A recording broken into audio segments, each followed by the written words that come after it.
सो बच्चों मैंने recording start कर दिया है। पहले मैं आप लोगों के साथ जनरल डिस्कशन करना चाहूंगा कुछ, और फिर उसके बाद अपन स्टार्ट करेंगे। हाँ नव, आपने रेज हैंड किया है, बोलो। सर सर्कुलर मोशन को पढ़ने के लिए हमारा ये चैप्टर की स्ट्रेटेजी क्या रहेगा प्रॉपरली? बताऊंगा, तुम जाओगे। थोड़ी देर पहले मुझे डिस्कशन करने दो, मतलब मुझे बात करने दो, फिर अपन मैं आपके पॉइंट्स एक्सप्लेन कर दूंगा। Lower your hand.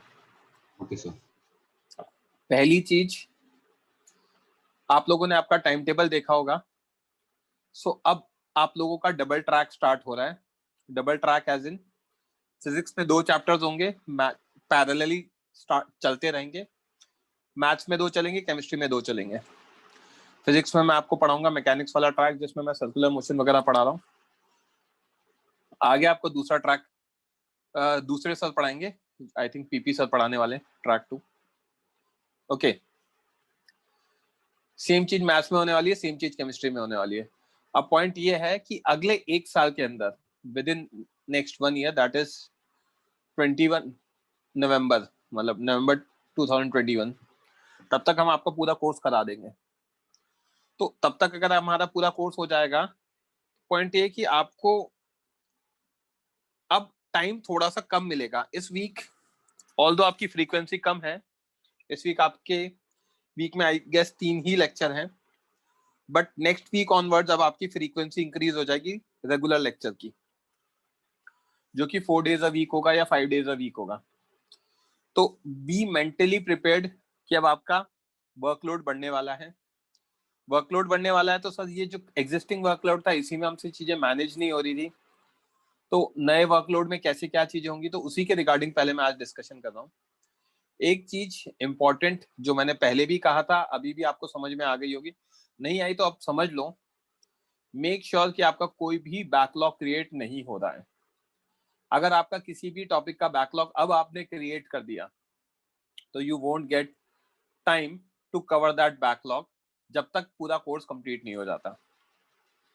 आपको अभी समझ में आ जाएगा कि अगर आपने कुछ भी बैकलॉग क्रिएट कर लिया तो अब कभी भी टाइम नहीं मिलेगा बैकलॉग, क्योंकि सब टाइम चैप्टर्स चलते ही रहेंगे पैरेलली, सब में होमवर्क आएगा, सारी चीजें होंगी। तो मेक श्योर कि आप बैकलॉग क्रिएट ना करो।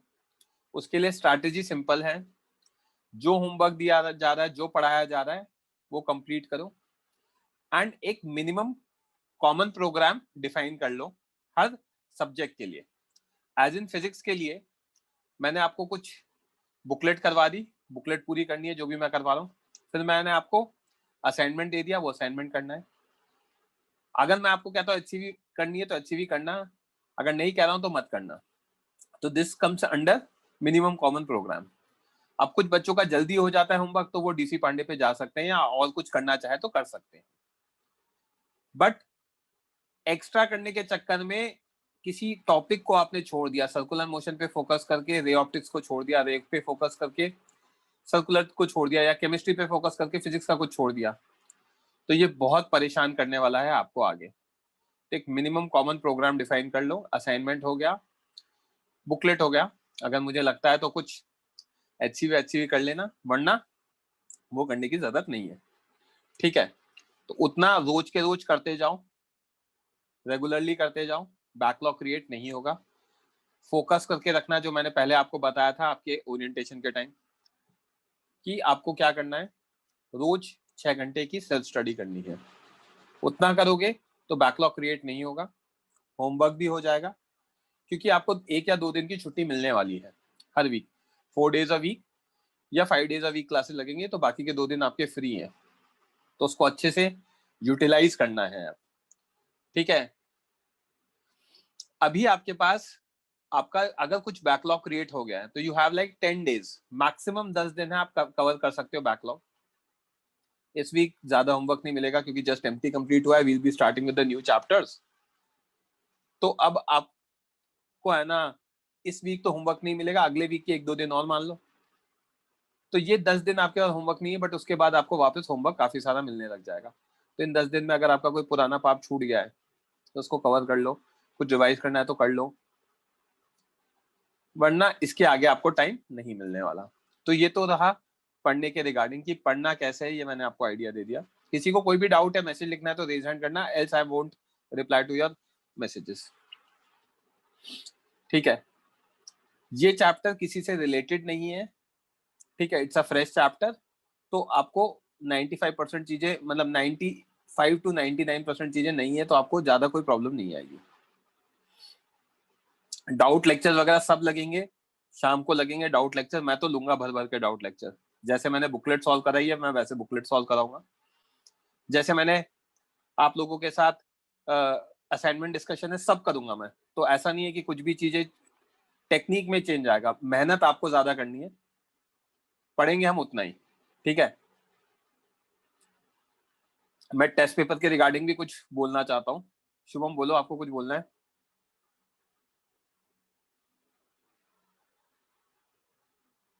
शुभम। Hello sir. बोलो। तो अभी आपने बोला कि वो डबल ट्रैक चालू हो गया है, तो लाइक अभी वो नवंबर 23 तक वो डबल ट्रैक रहेगा क्या? बिल्कुल, अगले एक साल में पूरे टाइम डबल ट्रैक रहेगा, ठीक है, और कोर्स कंप्लीट करा देंगे हम। Okay sir. Every student has to attend. Mains वेंस के बच्चे मत अटेंड करो, ये एडवांस का, मेंस का अलग डबल ट्रैक चल रहा है। अब ये मेंस एडवांस वाले बच्चे साथ में मत बैठो, नहीं तो आपको प्रॉब्लम होने वाली है। और आप अपने लेवल पे मैनेज कर सकते हो तो देख लो। तो रोशन, कुछ बोलना है आपको? सब प्रीवियस टॉपिक्स कैसे प्रैक्टिस करें, कोई जरूरत नहीं है प्रैक्टिस करने की, इनफ मैंने असाइनमेंट वगैरह दे दिए। कुछ बचा है तो उसको रिवाइज कर लो, नहीं तो डाउट नोटबुक उठाओ, उसको रिवाइज करो, दैट्स इट। पुराना करने जाओगे नया छूट जाएगा। 10 दिन है, रिवाइज करके खत्म करो, ठीक है। अभी मैं आपके डाउट्स लेता हूँ, पहले मैं और बात करनी है, पहले मैं वो करता हूँ। नेक्स्ट चीज जो मैं आप लोगों को कह रहा हूँ, टेस्ट हो गया, मेजर टेस्ट। आप लोगों को आइडिया लग गया होगा मेजर टेस्ट का लेवल क्या है। मैंने पेपर देखा नहीं है, ना मैंने मेंस का देखा है, ना मैंने एडवांस का देखा है अभी, ठीक है। अगर मैंने फॉरवर्ड भी किया था तो वो मैंने जस्ट ऐसे एज इट इज फॉरवर्ड कर दिया, मैंने देखा नहीं है प्रॉपर्ली। मैं भी देख लूंगा पेपर। आप लोगों को जो सबसे इंपॉर्टेंट काम करना है, वो काम ये है कि पेपर का रिव्यू करना है। ये मोस्ट इंपॉर्टेंट एक्सरसाइज होती है अगर आपको आगे अपनी रैंक इंप्रूव करनी है। तो जो बच्चे सेलेक्ट हो जाएंगे, अगर उनको रैंक इंप्रूव करनी है, तो मोस्ट इंपॉर्टेंट एक्सरसाइज रिव्यू करना। और जिनके मार्क्स कम आ रहे हैं उनको भी रिव्यू करके समझना है कि कैसे सेलेक्ट होना है। ये फंडा बेसिकली, ये फंडा ऐसा होता है बच्चों कि मैंने कल टेस्ट दिया। अब मैंने जब टेस्ट दिया तो लॉज ऑफ मोशन के मान लो 60 मार्क्स का पेपर आया था टोटल में से। तो आई हैव टू अंडरस्टैंड कि कौन सा 60 मार्क्स के पेपर में से मेरे अगर 40 आए तो 40 कैसे आए। क्या मेरा कॉन्सेप्चुअली करेक्ट था, क्या मेरा तुक्का था, क्या मेरा गलत मेथड से आंसर मैच कर गया था, क्या मेरा मेथड बेस्ट टेक्निक है। Because eventually now I am expecting कि अब आप स्पीड भी इंक्रीज करोगे। जब चैप्टर खत्म हो जाता है तो धीरे धीरे क्या होती है, चीजें दिमाग में फिट होने लग जाती है। जैसे सिस्टम वाली टेक्निक मैंने समझाई, तो उसमें इक्वेशंस कम बनती हैं और आंसर जल्दी आ जाते हैं। तो आप लोगों को क्या है कि धीरे धीरे खुद की सेल्फ टेक्निक डेवलप करते हो जैसे जैसे चैप्टर प्रोग्रेस करता है। तो वहां पे आपको ये समझना होता है कि बेस्ट टेक्निक है कि नहीं है। तो टेस्ट पेपर के रिव्यू में अगर मेरे 40 मार्क्स आए तो वो कैसे आए वो देखना है। सही है कॉन्सेप्ट, तुक्के में आए, गलत कॉन्सेप्ट से आ गया, या क्या मेरा बेस्ट टेक्निक है कि नहीं है, सोल्यूशन के साथ रिव्यू करना। बचे 20 मार्क्स, वो 20 मार्क्स क्यों नहीं आए, दैट इज मोर इंपॉर्टेंट। उन 20 मार्क्स के क्वेश्चंस कौन कौन से थे उनको देखो। उस तरह के क्वेश्चंस डेफिनेटली हम लोगों ने प्रैक्टिस कराए होंगे। उन क्वेश्चन को जाके और हमारे साथ डिस्कस कर लो जो समझ में नहीं आ रहा। तो एक बार जब आपने रिव्यू कर लिया उसके बाद मैं डिस्कशन रखूंगा। तो you have time till Thursday Friday, probably on Friday I will be keeping paper discussion. Before that you have to reattempt analyse your mains and advance का पेपर। ये सबसे इंपॉर्टेंट एक्सरसाइज है क्योंकि आपका target full out of full आना है। तो उसके अकॉर्डिंग आपको प्रॉपरली सारी चीजें हो जानी चाहिए review wise. Okay, mains advance के ऑब्वियसली दोनों पेपर करोगे ना। अर्थम कैसे कैसे डाउट पूछते हो यार आप। आई एम एक्सपेक्टिंग अब आप बड़े हो गए हो, ये सब डाउट नहीं पूछोगे। एक पेपर रिवाइज करके क्या फायदा होगा, ठीक है। मैं किसी किसी भी बच्चे को ओलंपियाड वगैरह की प्रिपरेशन के लिए बिल्कुल वो नहीं करूंगा सजेस्ट। जिन बच्चों का ऑलरेडी वर्कलोड बहुत ज्यादा है, ठीक है, तो वो सब बच्चे तो बिल्कुल सोचना ही बंद कर दो जेई के अलावा, क्योंकि जेई भी नहीं होगा, ओलंपियाड भी नहीं होगा, ये मुझसे लिखवा लो। तो प्रैक्टिस वो मतलब एग्जाम की प्रिपरेशन उनको ही करनी है जिनके पास ऑलरेडी बहुत सारा टाइम है, ठीक है। जिनके पास टाइम नहीं हो तो बिल्कुल सोचना भी मत।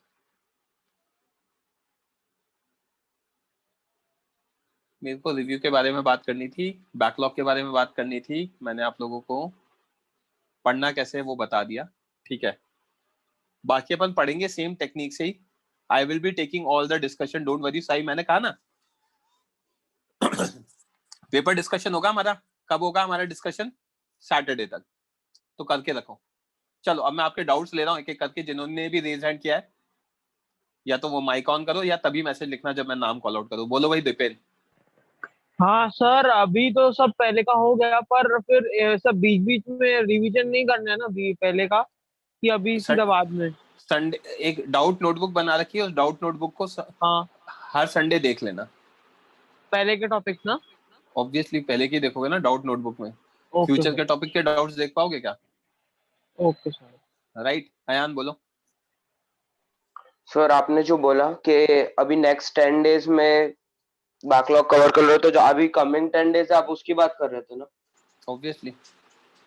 और सर मेरे साथ ये वो प्रॉब्लम हो रहा स्टार्ट हो था चुका है टाइम कि आज से। मैं लाइव, हाँ सर, मैं लाइव लेक्चर को कवर करने के लिए, मतलब लाइव का होमवर्क और वो सब उसके साथ कीप अप करने जा रहा था, तो पुराने का रिवीजन नहीं हो रहा था। फिर मेजर टेस्ट के पहले एक साथ बहुत टेंशन हो गया कि मतलब कैसे इतना सारा होएगा, उसमें मैं तो मिस डे भी 1 हो पे गया। बोला था कि रिवाइज करते हैं, तो आपने बात ही नहीं सुनी। डाउट नोटबुक बनाओ, हर संडे रिवाइज करो, 3 घंटे का टाइम निकालो, डाउट 1 घंटा नोटबुक है सर, लेकिन एक फिर घंटा ऐसा मतलब वो डाउट नोटबुक से ऐसा पढ़ना ठीक नहीं सुनो लगता सर, मतलब सुनो पूरा नोट्स ही वापस देखना चाहिए। नोट्स देखो, बट डाउट नोटबुक देखोगे और हर संडे रिवाइज करोगे तो टाइम नहीं लगेगा। आपने बीच में इतने संडेज रिवीजन नहीं किया होगा, इसलिए हाँ आपको सर। डाउट नोटबुक देखने में टाइम लग रहा है। तो मैं कह रहा हूँ रोज का काम रोज करना है। खाना रोज खाते हो, हाँ सर। ऐसे रोज पढ़ाई करनी है, ऐसे हर संडे रिवाइज करना है। मेरा हाँ take sir. My words, start this exercise from circular motion and ray optics. आज से 2 महीने बाद आप कहोगे कि सर आपने जो बात कही थी वो इतनी इंपॉर्टेंट और इतनी अच्छी एडवाइस है। भूल जाओ, पुराना नहीं हुआ। जो बैकलॉग है भूल जाओ। कवर हो रहा है तो ठीक है, नहीं हो रहा तो कवर हो भी नहीं सकता है वो भी। उसका टाइम मैं बताऊंगा आपको। आपको शायद मई जून में कुछ समर वेकेशन मिल सकती है, 7 या 10 दिन की। और हाँ सर। अगस्त एंड में हम जब कोर्स करा देंगे तो उसके बाद टाइम मिल सकता है, तब आप बैकलॉग कवर कर लेना। बट उस बैकलॉग को आज कवर करने के चक्कर में आप करंट चैप्टर को बैकलॉग मत बना लेना, नहीं तो वो हमेशा पाइल ऑन होता ही जाएगा। तो हाँ make a sir. Point, you are और not sir, creating a backlog. हाँ बोलो। Yes sir. और सर एक और मतलब ऐसा जनरल क्वेश्चन है, इतना रश जल्दी। क्यों कर रहे हैं हम पोस्ट के साथ? नहीं कर रहे रश, पोर्शन तो बड़ा ही है ना। मतलब एक साथ दो दो चालू कर रहे हैं एक साथ। अक्रॉस इंडिया यही होता है बच्चे, ओके सर। करना ही पड़ेगा, कोई ठीक है। ऑप्शन नहीं है। अगर मुझे आपको हर चीज को डिटेल में पढ़ाना है, ठीक है, और अगर सफिशिएंट टाइम देना है तो मुझे 2 ट्रैक चलाने ही पड़ेंगे। अगर मैं सिंगल ट्रैक चलाऊंगा, ठीक है, I don't want to name a institute, but Bombay में चलाते तो वो आधी चीजें स्किप कर जाते। बेसिकली वो 60% पढ़ाते, 40% वो आप लोगों को समझते कि बच्चे खुद से कर लेंगे। आई हैव हाँ सीन सर। दैट, मतलब I am not just saying for the sake of saying, sir I have approx seen that. कितना टाइम बचता है अपना पोर्शन होने के बाद? इनफ टाइम बचेगा आपका, सितंबर तक करा देंगे हम पोर्शन, तो आपके पास इनफ टाइम होगा, 7-8 महीने होंगे। Okay sir, thank you sir. Nishim बोलो। सर सर एनएलएम में सर आपने जितना दिया है ना, मेरा एनएलएम 5 असाइनमेंट तक हो गया है, और बुकलेट खत्म कर दिया है, तो मतलब अभी के लिए छोड़ देता हूँ ना एनएलएम, सर टाइम नहीं हुआ तो। बस बस बस बस, कोई मतलब ही नहीं। रिवाइज कर लो उसको 10 दिन में, और कुछ नहीं, ठीक है। टेस्ट पेपर दे लो खुद से। हाँ सर, डीसीपी कर लूंगा ना सर। अगर टाइम है तो ओके सर। करना। डीसीपी करने के चक्कर में करंट टॉपिक मत छोड़ देना, है ना। रोशन कुछ बोलना है बच्चे? Roshan. Yes sir. So previous topics की प्रैक्टिस कैसे करें सर, मतलब इफेक्टिवली टाइम के साथ? अगर टाइम है आपके पास, हाँ। टाइम है तो डीसीपी सॉल्व कर लो, है ना। और सर एचसी वर्मा कभी सॉल्व कर कभी लो। मतलब कभी कभी नहीं मिल जाता तो क्या कर सकते हैं हम? कभी कभी क्या नहीं मिलता? Time sir. छोड़ दो। नहीं है तो ओके। क्या करोगे? छोड़ दो। सिर्फ रिवाइज करते रहना। इंपॉर्टेंट चीज ये है, जैसे करंट टॉपिक है, आपको एनएलएम में मैंने कितने क्वेश्चन कराएंगे टोटल मिलाकर, बुकलेट असाइनमेंट वगैरह कराकर? बहुत, हाँ सर, कितने, 300 बहुत हो से गया। 500 के क्वेश्चन बीच में कराए होंगे, राइट? हाँ सर। एक्सरसाइज 1 मिला लूं, एक्सरसाइज 1 2 3 4 मिला लूं, है ना? 3 का डिस्कशन बाकी है, वो मैं करूंगा, डोंट यस वरी, सर। है ना? तो सब 300 to 500 ओके तो हमने इतने कर लिए, तो दैट इज इनफ। अब पॉइंट ये कि इन 500 क्वेश्चन को आपके दिमाग में फिट हो जाना चाहिए कि कॉन्सेप्ट क्या है। सर। तो सर मेरा एक बस डाउट है, मतलब वो बुकलेट के पीछे, ओके हाँ हाँ बोलो। सर, बुकलेट के पीछे हर चैप्टर के मतलब सारे क्वेश्चन करना कंपलसरी है? यार मैं जो करा रहा हूँ एटलीस्ट वो तो कर ही लो, ओके क्योंकि हम एक कोई भी चीज सॉल्व करें तो उसको प्रॉपर्ली सॉल्व करें, ओके ओके ठीक है? यस आप सर। ऐसा मत सोचना कि सारे नहीं करूंगा तो काम चल जाएगा, नहीं, वो नहीं करना है। अगर ओके किसी चैप्टर में होगा तो मैं बताऊंगा आपको। Okay sir, yes, thank you sir. हाँ वेलकम। यश शैलर बोलो। सर डीसी पांडे थोड़ा ही बाकी है, तो फिर 10 दिन में कंप्लीट करूं या छोड़ दूं? मैंने कहा ना 10 दिन में कर लो, अगर टाइम है तो फटाफट खत्म करो। अगर मैथ्स में होमवर्क स्टार्ट हो गया तो टाइम नहीं मिलता तो मत करना, थोड़ा सा खुद का दिमाग लगाना है यहाँ पे, ठीक है? ध्रुव बोलो। सर ये मेजर टेस्ट में मेरे को फिजिक्स में प्रॉब्लम हुआ, मैथ्स और केमिस्ट्री बहुत ही ज्यादा अच्छा गया। हाँ वो फिजिक्स के साथ आपकी वो है दुश्मनी, मैंने पहले ही कह दिया था आपको, टेस्ट से पहले ही कह दिया था, you are discussing same thing. आपको कहीं सर ना कहीं अंडरस्टैंडिंग डेवलप करनी पड़ेगी। सर एक एक दो दो क्वेश्चन ही नहीं आए मेरे को मैथ्स और केमिस्ट्री में, और फिजिक्स में 7 नहीं आए मेरे को, दोनों में दैट्स 7 ओके, थे। साथ साथ तो ठीक है। मतलब मेरे को ऐसा लगता है कि यार फिजिक्स में अंडरस्टैंडिंग, क्योंकि आपको कुछ चीजें याद नहीं रहती फिजिक्स में, समझ में आता है सर तो आपको जब मैं इम्प्रूव समझा? कैसे करूँ? यार चीजों को फोकस करके पढ़ाई करो, भागो मत। फिजिक्स में बहुत फोकस चाहिए, और चीजों यस को सर। लिखो। डाउट नोटबुक खुद से बनाओ, उसमें लिखो छोटे छोटे कॉन्सेप्ट, तो हो जाएंगी वो चीजें। यस और उसको सर। रीड करोगे तो चीजें होती जाएंगी। Lower your hand. कृष्णा बोलो। यू हैव रिटन समथिंग कि you are not well, right? And because of that आपका आई थिंक कुछ बैकलॉग वगैरह क्रिएट हो गया है। Yes sir. यार देखो, अब जो बैकलॉग हो गया है, जो हो चुका है, done can not be undone. अगर 10 दिन में कवर हो रहा है तो ठीक, नहीं तो छोड़ देना, जो करंट पढ़ा रहे हैं उसको पढ़ते जाना, हाँ सर ठीक है ना? हाँ sir, thank you. Hemant please raise hand करो, मैसेज लिखने से पहले प्लीज रेज हैंड करो, कोई भी बच्चा रेज हैंड करे बिना मैसेज मत लिखना। हाँ ओम, ओम बोलो बच्चे।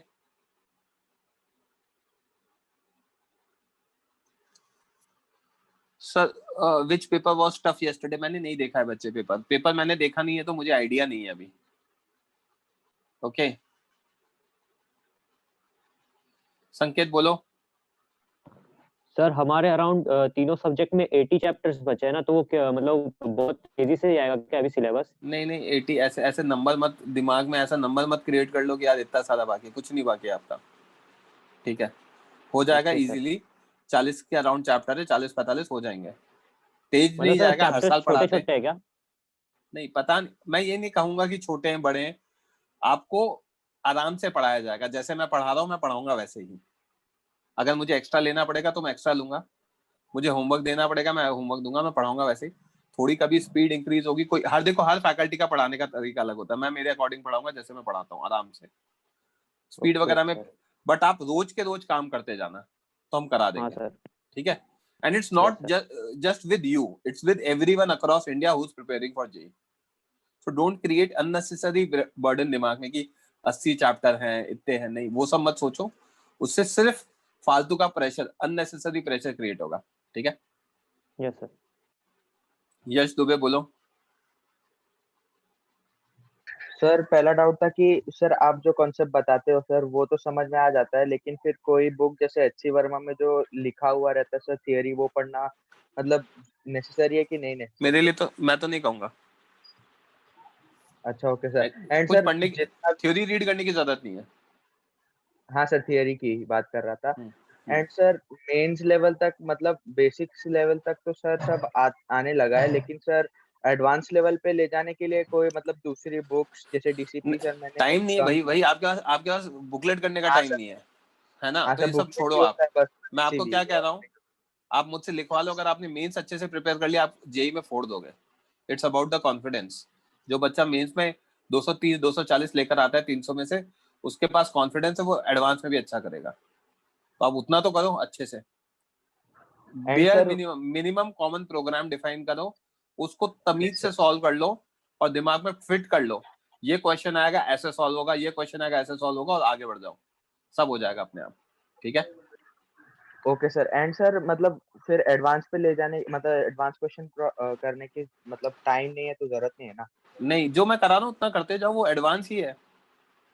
हाँ ठीक है? सर। तो मतलब जैसे रेफरेंस बुक कुछ लोग बोलते हैं कि डीसीपी नहीं तो पता नहीं कौन सी तो बुक है सर, हीरो अरे डॉट यार आप ऐसा। छोड़ो ना, मैं आपको, आपके पास टाइम ही नहीं है, वो क्या बोलते हैं उससे क्या क्या लेना देना, आपके पास टाइम है क्या? नहीं सर। आपके पास नहीं है टाइम, तो फिर क्या बोलते क्या नहीं, वो छोड़ो ना, लेट्स नॉट वेस्ट क्लास का टाइम अभी। एंड सर ठीक है? एंड सर वेक्टर्स का बैकलॉग था तो वो करना है चैप्टर वापस से, मतलब उसका क्या यूजेज काम आ आता रहा है है, वेक्टर्स आपके? तो यूजेज आता है बस, लेकिन जो प्रॉपर उस पे से बस क्वेश्चन तो आता है बात खत्म हो गई ना, ये तो मैं पहले भी बता चुका हूँ। हाँ ओके सर, थैंक यू। डिवम बोलो, मैं जिसका नाम लूंगा उसी के मैसेजेस पढ़ते जाऊंगा। फटाफट डिवम बोलो। सर मतलब ये सैटरडे पेपर डिस्कशन होगा, इस फ्राइडे को होगा पेपर डिस्कशन, इस फ्राइडे को। ओके,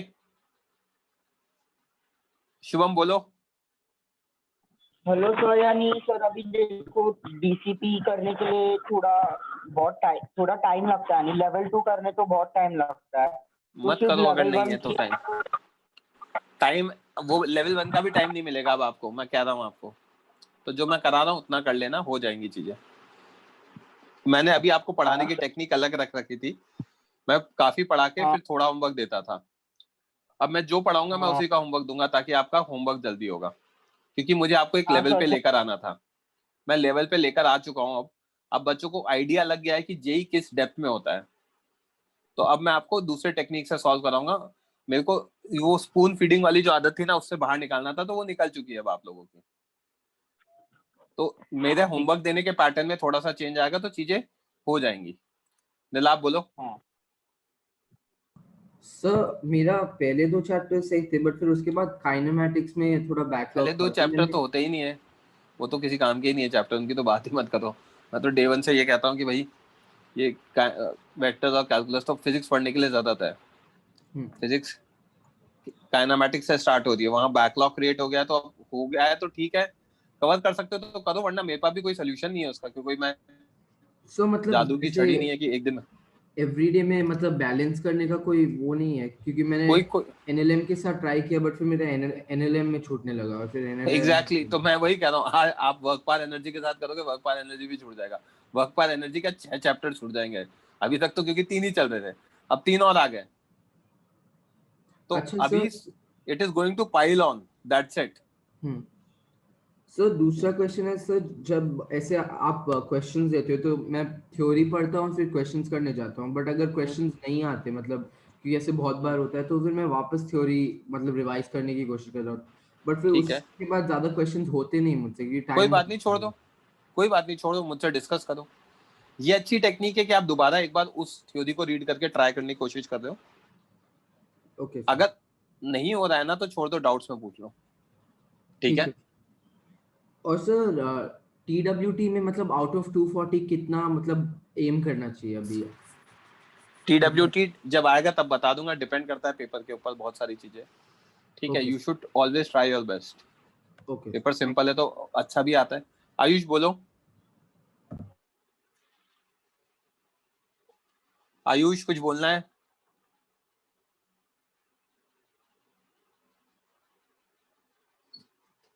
हेमंग बोलो।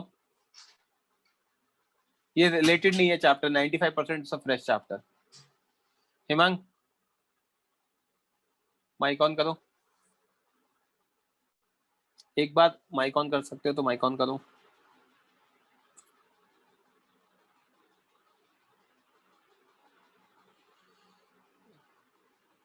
हेमंग बोलोगे बच्चे, माइक ऑन करोगे क्या? नहीं। Sir for revision of a topic should we revise previously solve, देखो प्रीवियसली सॉल्व डाउट्स उनको रिवाइज करना है, और अगर टाइम बचेगा तो पीवाईक्यू सॉल्व कर लो या कोई और बुक सॉल्व कर लो, उतना टाइम बचता नहीं है। देखो फ्रैंकली स्पीकिंग, आपको करंट टॉपिक को बहुत स्ट्रांग बनाना है।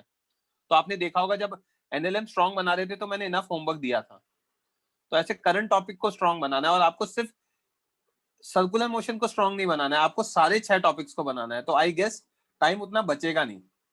तो रिवीजन सिर्फ डाउट्स का होना चाहिए कि क्या डाउट्स आया था, उनको रिवाइज करते रहो, थ्योरी रिवाइज करते रहो, दैट्स इट। और बाकी करंट टॉपिक को स्ट्रांग बनाओ, ठीक है। दर्शन बोलो। सर अगर बैकलॉग होगा तो हम करंट चैप्टर्स कैसे करेंगे? आई मीन जो न्यू चैप्टर है, नहीं वो ज्यादा डिपेंडेंट नहीं है, आप कर पाओगे, वो दिमाग से निकाल दो, क्योंकि बैकलॉग है भी तो भी कवर तो होगा नहीं, वो उसको करने जाओगे करंट वाला बैकलॉग हो जाएगा, I am telling you for a fact. Aditya बोलो।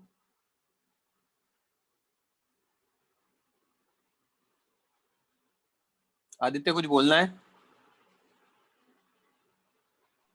सर 10 दिन हॉलीडे है क्या सर?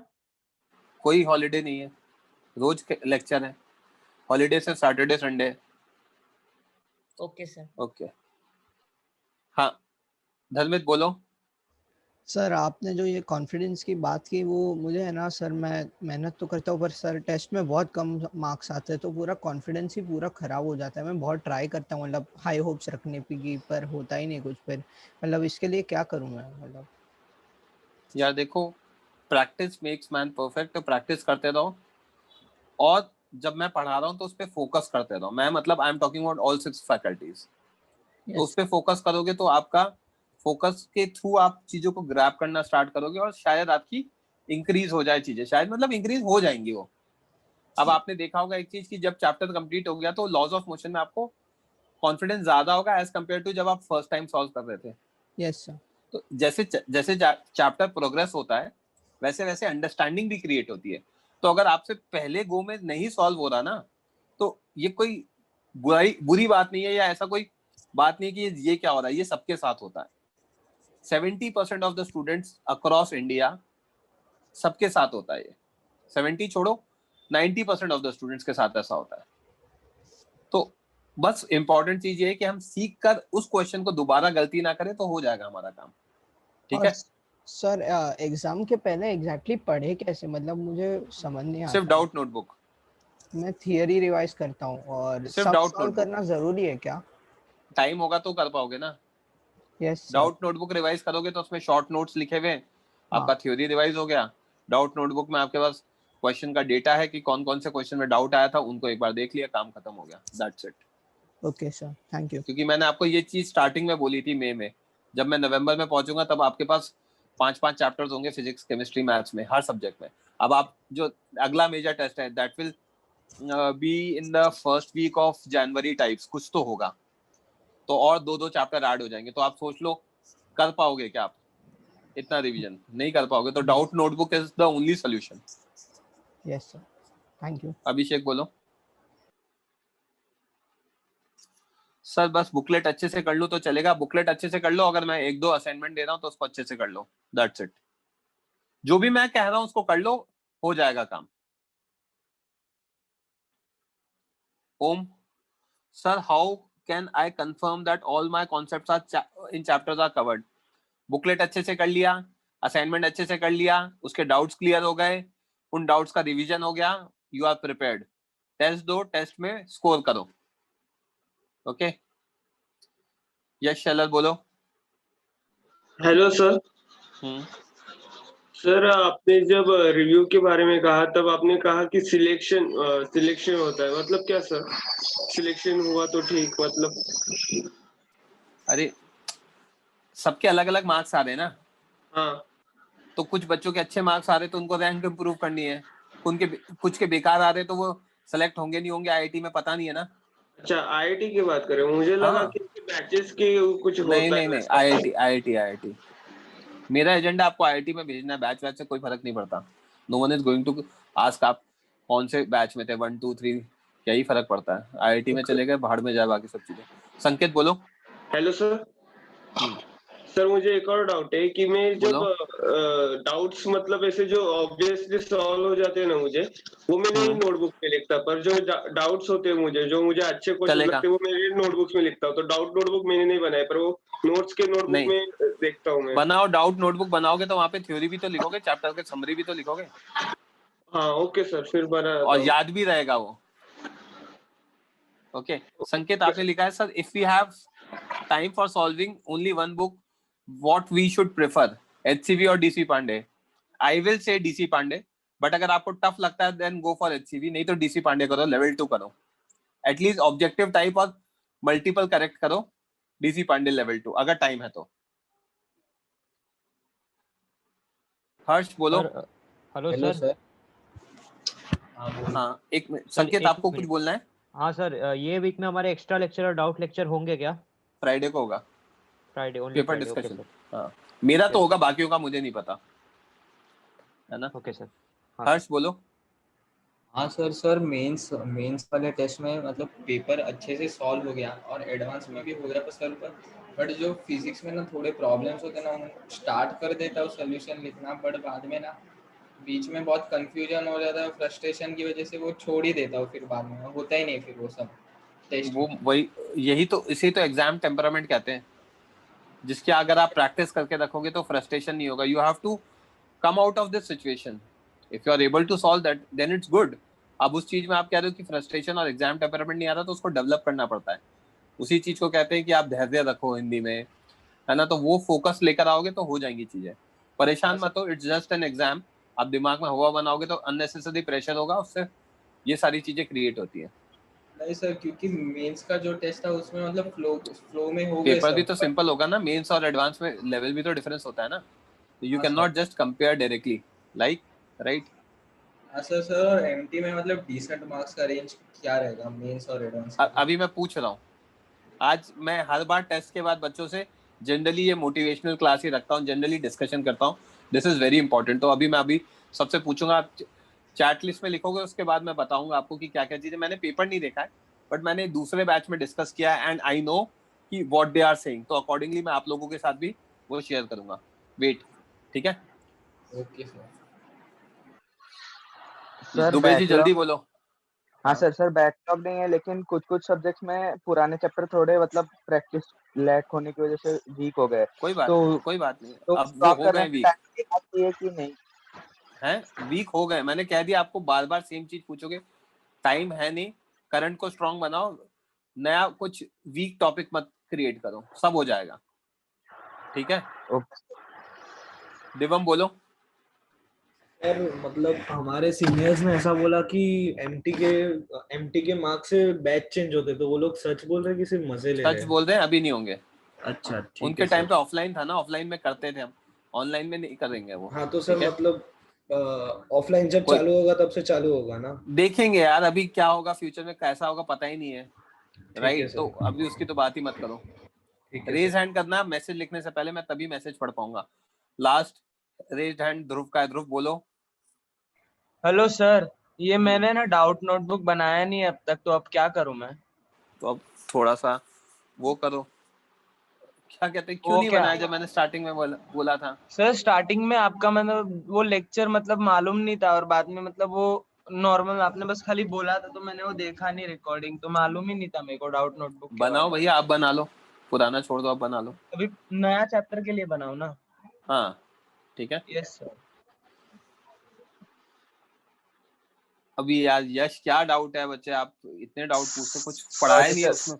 हाँ सॉरी सर, वो मैं पूछ रहा था कि sir doubt note short notes कैसे बनाने का सर, मतलब जो आप सब कॉन्सेप्ट लिखाते हो उसमें सब इम्पोर्टेंट ही लगता है, तो हाँ सिर्फ इम्पोर्टेंट, हाँ तो वो सब लिख फॉर्मूला दो, कोई दिक्कत नहीं, सब लिख दो, 10-15 पेज में हो जाएगा।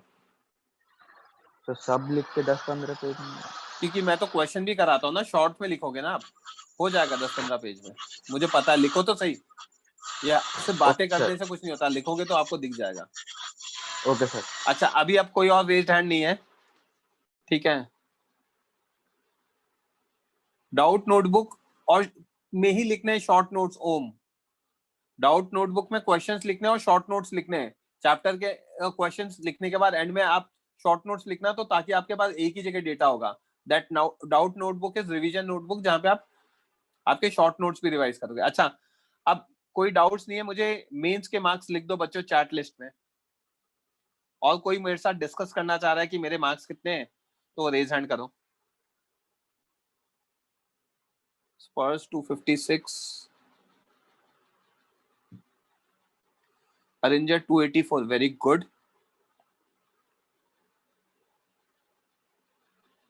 अरे भाई बाकी के बच्चे का है? हेमंग मार्क्स लिखो यार अपने। वीरती हाँ 288 वेरी गुड। अनुष कितने मार्क्स है भाई? 292 वेरी गुड। हेमंग, आकर्षित, यश, आपको खुद से कैलकुलेट करने ना स्टीव। मार्क्स आए नहीं है आपका, सोल्यूशन तो आ गया ना, आपने क्या मार्क किया था आपको पता होगा ना। अनुष क्या हुआ, मार्क्स लिखे नहीं है क्या? दित्ती वेरी गुड। ये है क्या क्लास में अनुष? 276,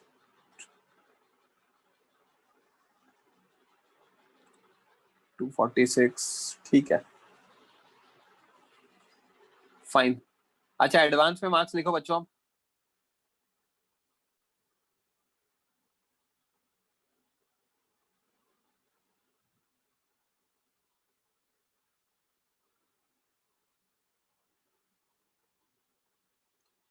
हेमंग रेज हैंड करो।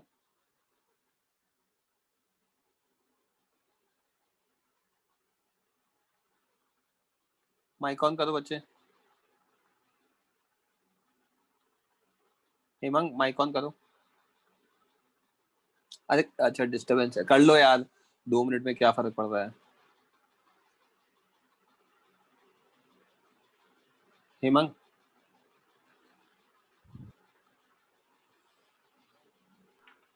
हाँ सर।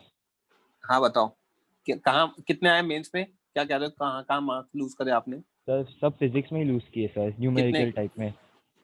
एडवांस की बात कर रहे हो मेंस की बात कर रहे हो? मेंस की सर। मेंस की बात कर रहे हो ओके। एंड कितने आए मार्क्स किसमें सर? एडवांस मेंस में कितने आए?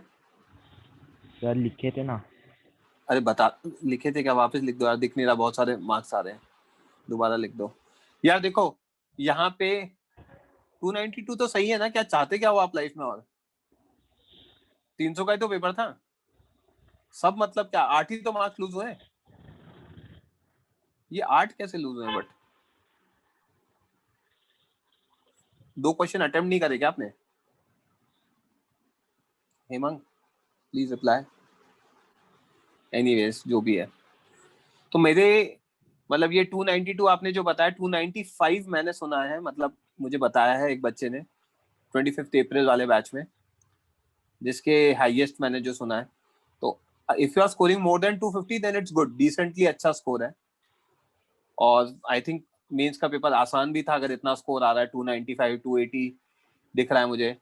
और एडवांस में उसी बैच में उन बच्चों ने मुझे 350 बताया, कुछ 354 बताया सेम स्टूडेंट ने। तो आपके लिए बेंचमार्क जिनके आए हैं, जैसे वीरती आपने अच्छा स्कोर बताया आपका 286 जो आया है इसमें एडवांस में, तो बेंचमार्क इज 350 ओके। तो उस लेवल पे जाना है हम लोगों को। वेरी गुड, जो ही स्कोर अच्छा है बट और इम्प्रूव करना है, ठीक है। बेंचमार्क हमेशा ये होना चाहिए कि हमारे ज्यादा से ज्यादा मार्क्स आए। टेस्ट पहली बार आपका हुआ था इस तरीके से एडवांस पैटर्न पे, तो ज्यादा परेशान होने वाला पॉइंट नहीं है, चीजें इंप्रूव हो जाएंगी, टेस्ट होते रहेंगे, बट सेम मिस्टेक को कोई भी बच्चा दोबारा रिपीट मत करना, तो डेफिनेटली आप लोगों को कॉन्फिडेंस आने लग जाएगा। ठीक है चलो यार स्टार्ट करते हैं, पढ़ना स्टार्ट करते हैं। किसी को कुछ और डिस्कस करना है तो रेज हैंड कर दो, कुछ काम की बात हो तो, एल्स स्टार्ट करते हैं।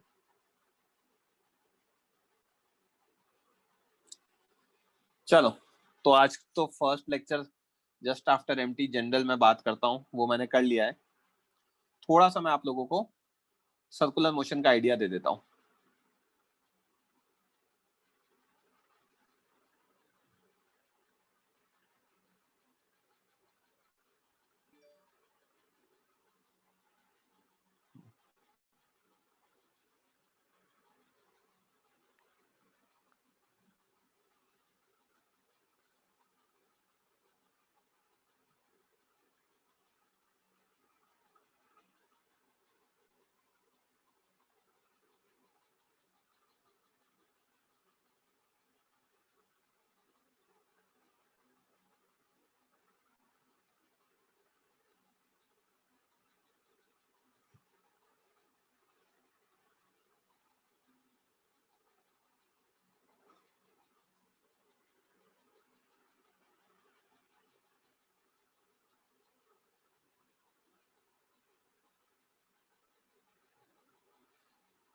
चलो बच्चों स्टार्ट करते हैं। वो मैंने पोर्ट्रेट लैंडस्केप मोड में लिख दिया था तो आगे पीछे था, मैं वापस से लिख देता हूँ। Let's start with new chapter that is circular motion.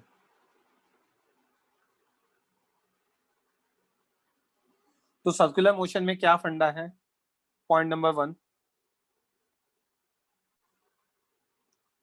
Particle moves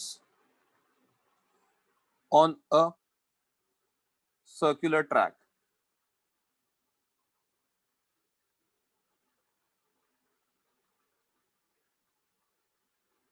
particle कहाँ मूव करता है? सर्कुलर ट्रैक पे मूव करता है।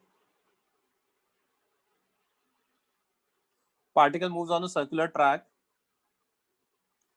हेंस मंगेश आपने रेज हैंड किया, कुछ बोलना है बच्चों? हाँ सर, मैं पूछ रहा था कि ये डाउट नोटबुक में लिखे कि रेगुलर नोटबुक में लिखे? ये तो रेगुलर में लिखोगे ना। आप कौन से बैच के हो बच्चे? सर कौन से NDPC ब्रांच के? 7 में। अच्छा, आपने रोल नंबर से नहीं लिख रखा ना अपना। ये तो रेगुलर नोट्स में लिखोगे ना, डॉट नोटबुक में तो शॉर्ट नोट्स लिखते हो ना। हाँ ठीक है सर। Okay sir. तो particle moves on a circular track, hence important चीज क्या है?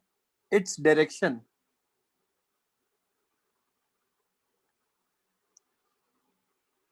changes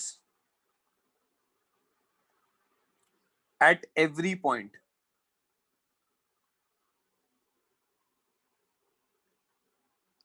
हर पॉइंट पे उसका डायरेक्शन चेंज होगा। ओके, इसका क्या मतलब है?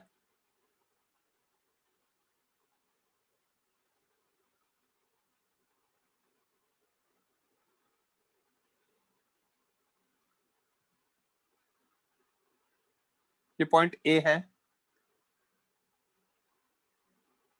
ये पॉइंट बी है, ये पॉइंट डी है,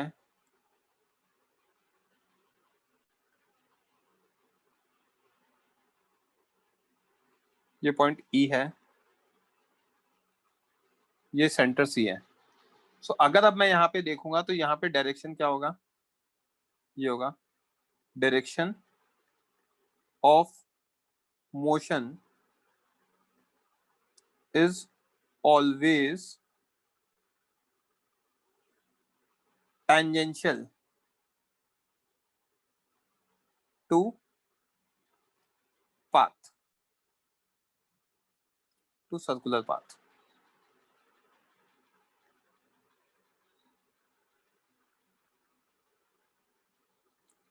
यहाँ पे डायरेक्शन ऑफ मोशन ये होगा, यहाँ पे डायरेक्शन ऑफ मोशन ये होगा, यहाँ पे डायरेक्शन ऑफ मोशन ये होगा।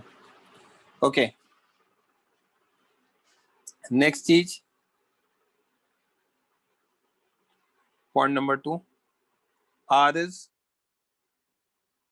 radius of circle which is perpendicular to path. It's perpendicular to circular path. Hence, motion, hence circular motion rather.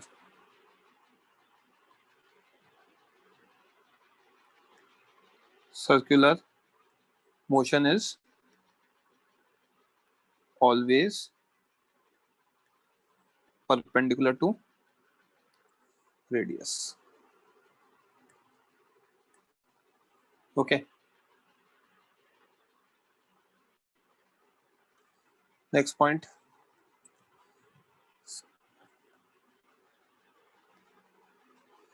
C is center of circle and its distance from circular track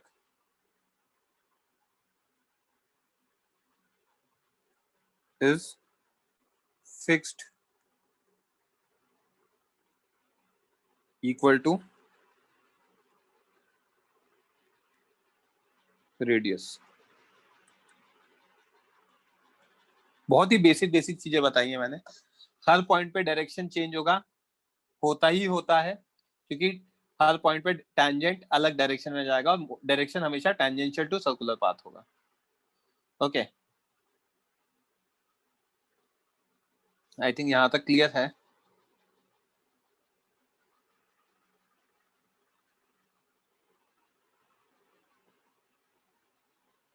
just give me a minute. कोई doubt यहां तक? Fine. अब मैं यहाँ पे क्या कर रहा हूँ, नई क्वांटिटीज डिफाइन कर रहा हूँ. That first quantity is angular displacement. Basically फंडा क्या हो रहा है सर्कुलर मोशन में, हमारा जो रेफरेंस पॉइंट है वो सेंटर है. सेंटर ऑफ सर्कल से आप ए पॉइंट पर हो, बी पर हो, डी पर हो, हमेशा डिस्टेंस फिक्स हो गया, रेडियस आर. तो मैं रेफरेंस के रिस्पेक्ट में कुछ कमेंट नहीं कर पा रहा हूँ. तो हम क्या करेंगे, हम नया टेक्निक बनाएंगे जिसके रिस्पेक्ट में हम डिस्टेंस, डिस्प्लेसमेंट, वो सारी चीजें निकालेंगे. डिस्प्लेसमेंट निकालेंगे, डिस्टेंस नहीं निकालेंगे.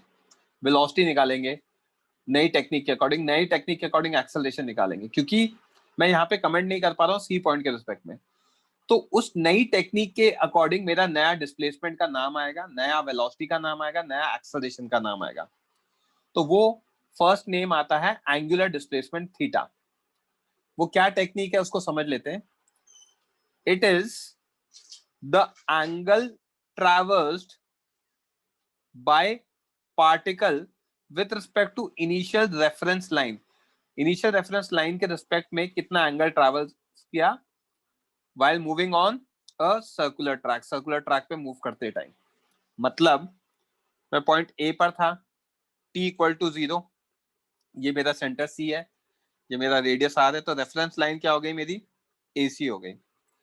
अब मैं A से B पर गया हूं टाइम t में, तो मैंने कितना एंगल ट्रैवर्स किया, θ1 एंगल ट्रैवर्स किया. तो मेरा angle moved is equal to θ1 in anti-clockwise direction. तो एंगुलर डिस्प्लेसमेंट कितना है, एंगल कितना ट्रैवर्स किया, तो θ1 हो गया. ये बात समझ में आई? यहां तक किसी को कोई डाउट? एंगल बनाने के लिए आपको ऑब्वियसली एक रेफरेंस लाइन चूज करनी पड़ेगी, उसके रिस्पेक्ट में आपने कहां मूव किया वो देखना पड़ेगा. तो मैंने एंगल एक्सप्लेन कर दिया है. यहां तक क्लियर है? किसी भी बच्चे को कोई भी डाउट है तो रेज हैंड करना. दर्शन बोलो, माइक ऑन करो.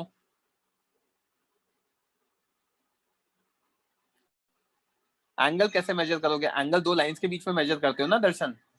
तो एंगल AC और AB के बीच, AC और BC के बीच में एंगल मेजर किया है, तो वो मैंने बताया है. समझ में आई बात? राइट. अयान बोलो जल्दी. सर किस लाइन को अज्यूम करना है वो कैसे समझेगा?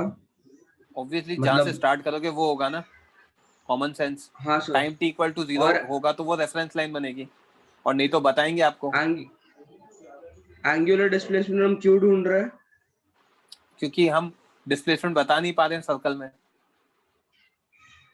मेरा जो पॉइंट ऑफ रेफरेंस है वो तो C पॉइंट है ना. हाँ sir. Right. Lower your hand. मैंने सेकंड एग्जांपल दे रखा है, lower your hand. Circular track में पार्टिकल A पॉइंट पे स्टार्ट किया, t इक्वल टू 0, तो रेफरेंस लाइन क्या बन गई, वापस AC बन गई. अब मुझे क्या दिख रहा है, AC के रिस्पेक्ट में कौन से डायरेक्शन में जा रहा है बच्चों, एंटी क्लॉकवाइज डायरेक्शन में जा रहा है. ओके, या क्लॉकवाइज में जा रहा है, क्लॉकवाइज में जा रहा है.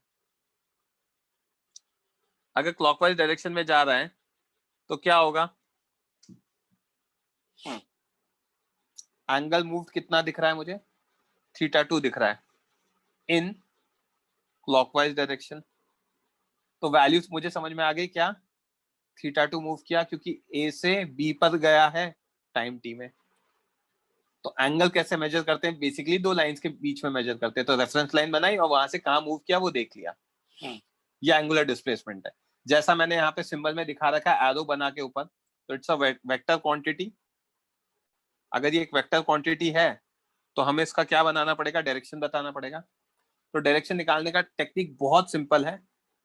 It's direction is found using right hand, that is curl your fingers of right hand in direction of motion. जो भी मोशन का डायरेक्शन है उसमें राइट हैंड की फिंगर्स को कर्ल कर दो। Then the direction of outstretched thumb का direction perpendicular to fingers, curled fingers, is direction of angular displacement.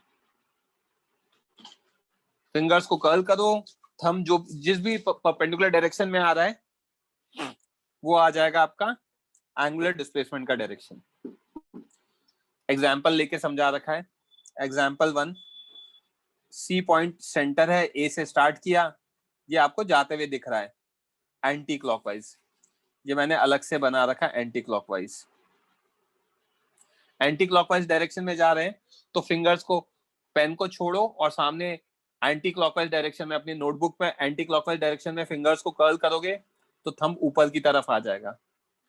तो दिख रहा है एंटी क्लॉकवाइज मोशन के लिए क्या, for direction of angular displacement curl right hand fingers in anti-clockwise direction.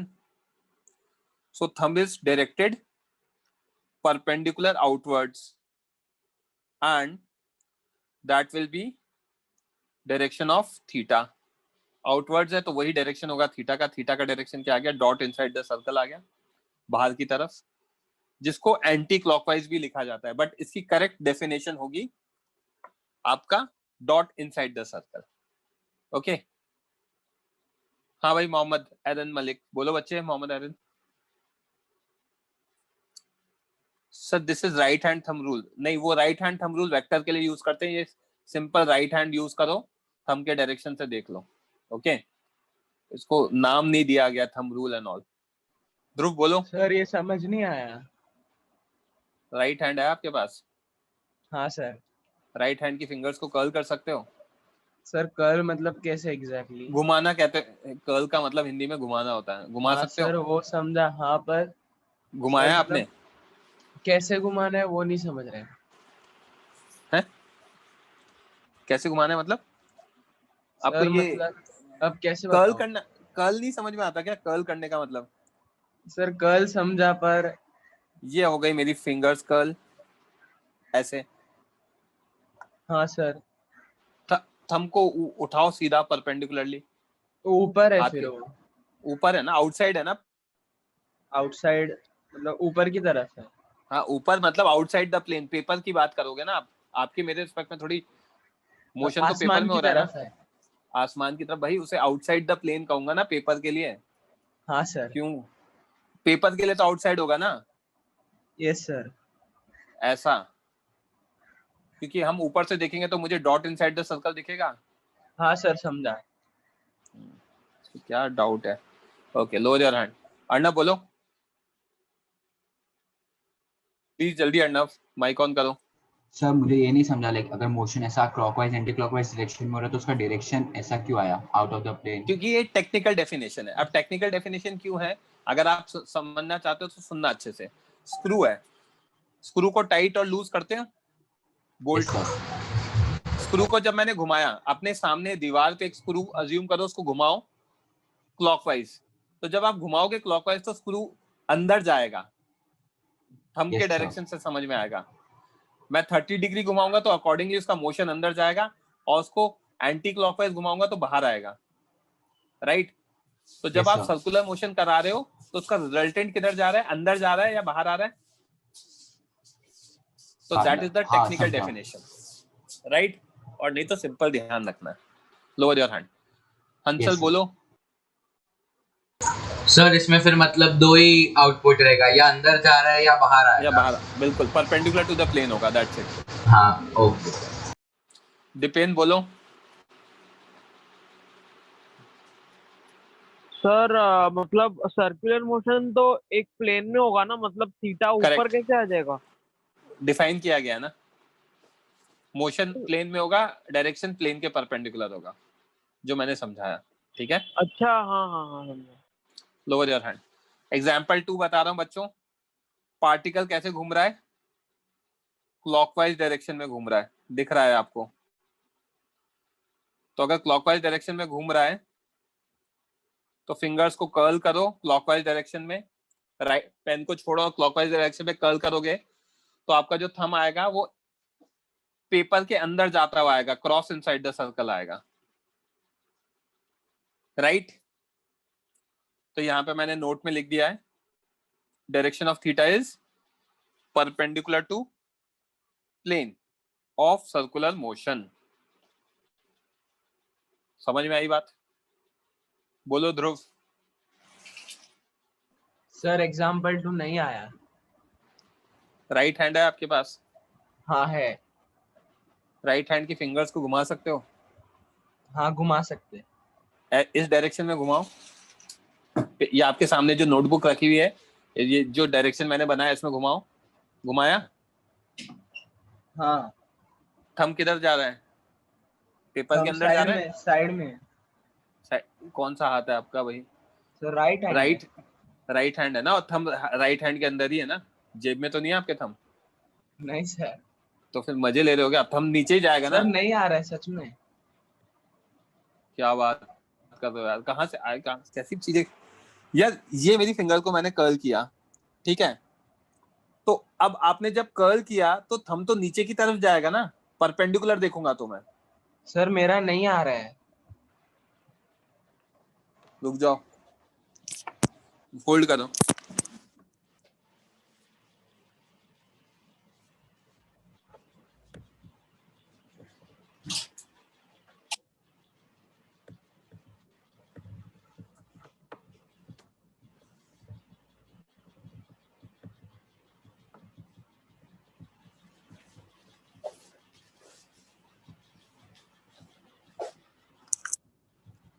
आवाज आ रही है आपको? हाँ सर आ रही है। मेरा वीडियो दिख रहा है क्या?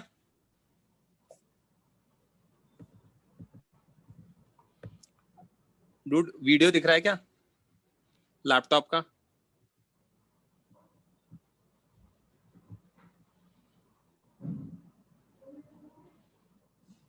आवाज आ रही है? यस सर आवाज आ रही है। राइट हैंड की फिंगर्स को देखना।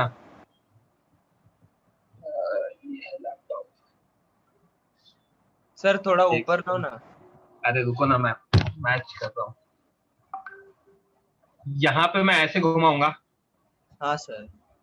थंब किधर जाएगा? नीचे जाएगा? Yes sir. तो मजे ले रहे थे क्या आप? सर नहीं सच में नहीं आ रहा था। अभी दिखा? हाँ सर अब आया। दिमाग लगाना स्टार्ट करो उसके बाद। सर हाँ बोलो नीलाभ। सर ये समझ में नहीं आया थीटा परपेंडिकुलर कैसे सर? आप ऐसे मतलब एक डिफाइन किया है ना मैंने, बताया आपको, स्क्रू का एग्जांपल दिया। समय मुझे वेक्टर्स में मुझे वेक्टर्स में रिजल्टेंट का डायरेक्शन देखना होता है। जब वेक्टर देखते हैं तो रिजल्ट क्या आ रहा है, मुझे वो डायरेक्शन चाहिए होता है। तो जब मैं क्लॉकवाइज घुमा रहा हूँ तो आपको दिख रहा था मेरा थंब अभी किधर जा रहा था? डाउनवर्ड्स। तो जब हमने एंगल से रोटेट किया तो उसका रिजल्ट नीचे अंदर की तरफ जा रहा है, इसलिए वैसे डिफाइन किया है। समझ में आई बात? तो डिस्प्लेसमेंट कैसे नीचे? डिस्प्लेसमेंट नहीं है बच्चे, वो एंगुलर डिस्प्लेसमेंट है कि जब ऐसे एंगल से घुमाओगे तो उसका डिस्प्लेसमेंट किधर होगा? अंदर की तरफ होगा। मैंने अभी आपको एग्जांपल दिया, स्क्रू होगा, स्क्रू टाइट होगा तो स्क्रू किधर जाएगा? अंदर जाएगा जब आप सर्कल में घुमाओगे तो। अच्छा सर वैसे राइट?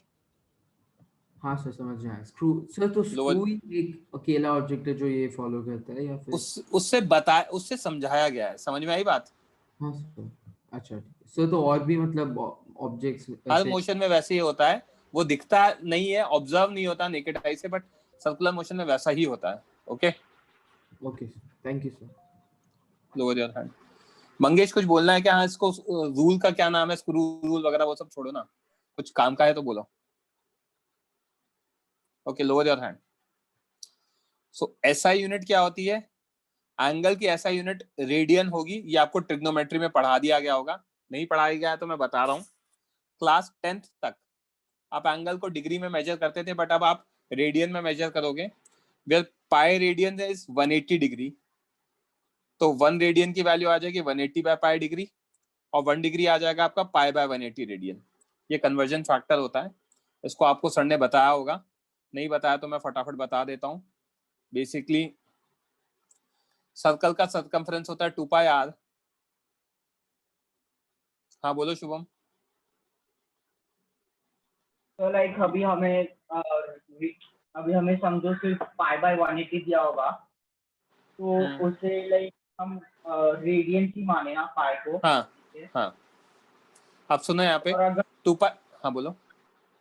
पाई रेज टू सी दिया होगा तो उसको हम 180 में कन्वर्ट कर सकते हैं ना? हाँ वो कर सकते हैं, वो उसी के लिए मैंने बताया।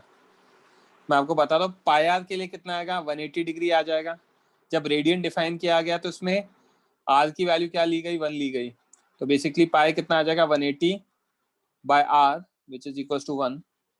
एंड जब रेडियस 1 यूनिट लिया गया तो उसके लिए डिफाइन किया गया ये रेडियन, तो वहां से आता है pi radian is equal to what, 180 degree. ये एक बेसिक सा वो है जो हमारे कोई काम का नहीं है, मैंने बस आइडिया दे दिया, दैट्स इट। ओके, तो 3 चीजें मैंने बताई। एंगल, ऑब्वियसली 2 लाइंस के बीच में तो एक रेफरेंस लाइन बनानी पड़ेगी। दूसरा डायरेक्शन, क्लॉकवाइज है तो सर्कल क्लॉकवाइज में राइट हैंड की फिंगर घुमा दो, और एंटी क्लॉकवाइज है तो एंटी क्लॉकवाइज में घुमा दो। और तीसरा यूनिट क्या होगा। ऐसे ही नेक्स्ट चीज आती है, जैसे हमने वहां पे डिफाइन किया था वैसे ही यहाँ पे डिफाइन करेंगे, एंगुलर वेलोसिटी। वहां rate of change of displacement velocity था, यहाँ पे rate of change of angular displacement is your angular velocity. It is defined as rate of change of angular displacement. तो omega vector is d theta by dt, ये होगा infinitesimal small change के लिए, और delta theta by t ये होगा हमारा finite change के लिए। delta theta means theta final minus theta initial with upon time t। t final minus t initial लिखने की जरूरत नहीं है, वो अपने आप ही आ जाता है। ओके बोलो दर्शन, एंगुलर डिस्प्लेसमेंट का मतलब है कितने एंगल से टर्न किया, उसका डायरेक्शन क्या होगा, और एंगुलर वेलोसिटी का मतलब है किस स्पीड से एंगल को चेंज किया, वो होता है angular velocity. Again it's a vector quantity, and अच्छी चीज ये है इसका डायरेक्शन जो होता है same as angular displacement direction, same होता है, क्योंकि वो omega is d theta by d t, तो जैसे जैसे थीटा चेंज होगा वैसे वैसे ओमेगा चेंज होगा, तो ओमेगा और थीटा का डायरेक्शन सेम होगा। Okay, third its SI unit is radian per second. Theta is radian divided by time, that is second, तो रेडियन पर सेकंड ये इसकी एसआई यूनिट है। नेक्स्ट इसको समझाने के लिए भी मैंने एक एग्जांपल लिया है। सेंटर सी है, पार्टिकल ए पॉइंट पर है, टी इक्वल टू 0 पर, वो बी पर गया एंटी क्लॉकवाइज डायरेक्शन में घूमकर, टाइम t1 लिया ए से बी, tab दे रखा है, वो डी पर गया, tad का टाइम t2 दे रखा है, और यहाँ पे मेजर कर रखा है कि ये θ1 है, a to b जाएगा जब एंगल, और a to d जाएगा तो एंगल θ2 है, राइट। तो डेल्टा थीटा कितना होता है हमारा, theta final minus theta initial, correct. अब हमसे पूछा गया है, हमें फिगर आउट करना है omega B D, that's the agenda. तो अगर omega B D figure out करना है तो हमारा जो थीटा आएगा वो बी टू डी का आएगा, बी टू डी का अगर थीटा देखूंगा तो कितना आएगा, θ2 माइनस θ1, बेसिक कॉमन सेंस है। ए से डी का एंगल निकाल लो और ए से बी का निकाल लो, दोनों को सब्ट्रैक्ट करोगे तो बी टू डी का एंगल आ जाएगा, जो मैंने यहाँ बताया। टाइम टी दिख रहा है, T final minus T initial होता है, तो T final minus T initial obviously T A B, sorry T A D minus T A B आ जाएगा, ये आ गया। तो ओमेगा कितना आ जाएगा, delta theta by T, that is θ2 minus θ1 by t2 minus t1। Direction आ गया इसका एंटी क्लॉकवाइज, और एंटी क्लॉकवाइज का मतलब डॉट आ गया, that's what I have written. While moving from B to D, angle moved is theta 2 minus theta 1 from figure दिख रहा है हमें, एंगुलर डिस्प्लेसमेंट हो जाएगा आपका theta 2 minus theta 1, time taken b2d कितना हो जाएगा t2 माइनस t1, तो ओमेगा आ जाएगा delta theta by delta t, that is theta 2 minus theta 1 upon t2 minus t1। I guess यहाँ तक क्लियर है सबको? Okay, so this was our first lecture. बहुत ही बेसिक सा आइडिया दिया है। वेडनेसडे को कंटिन्यू करेंगे और अकॉर्डिंगली फिर क्वेश्चन सॉल्व करेंगे साथ के साथ। जिसके भी कुछ डाउट्स वगैरह हैं वो रेज हैंड कर दो, बाकी के बच्चे मीटिंग लीव कर सकते हैं। बोलो दीपेन। हाँ सर, अभी सर्कुलर मोशन हो रहा है